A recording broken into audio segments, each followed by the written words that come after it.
મારામારી કરી અને અનેક કલમો અંતર્ગત તે જેલ ભેગા થયા હતા અને આ ડેડિયાપાડાના ધારાસભ્ય ચૈતર વસાવા વડોદરાની સેન્ટ્રલ જેલમાં પણ બંધ છે, પરંતુ ગુજરાત વિધાનસભાનું આ ચોમાસું સત્ર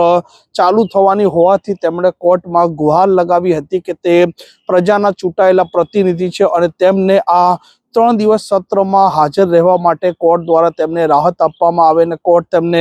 શરતોને આધીન રાહત આપે છે અને ધારાસભ્ય ચૈતર વસાવા વિધાનસભાના ગૃહમાં ઉપસ્થિત છે। જ્યારે ધારાસભ્ય પ્રશ્ન પૂછતા હોય છે તેમાં એક ચોક્કસ નિયમો હોય છે કે સત્ર ચાલુ થાય તેના ચોક્કસ દિવસો પહેલા તેમના જે પ્રશ્નો હોય છે તે પ્રશ્ન તેમણે આ વિધાનસભાનું જે કાર્યાલય છે, આ વિધાનસભાની જે ઓફિસ છે તેમાં તેમણે જમા કરાવવાના રહેતા હોય છે, પરંતુ આ ધારાસભ્ય છે તે જેલમાં હોવાથી તે તેમના પ્રશ્નો જમા કરાવ્યા નહોતા અને તે જ કારણસર આ વિધાનસભાના ગૃહમાં આ ધારાસભ્ય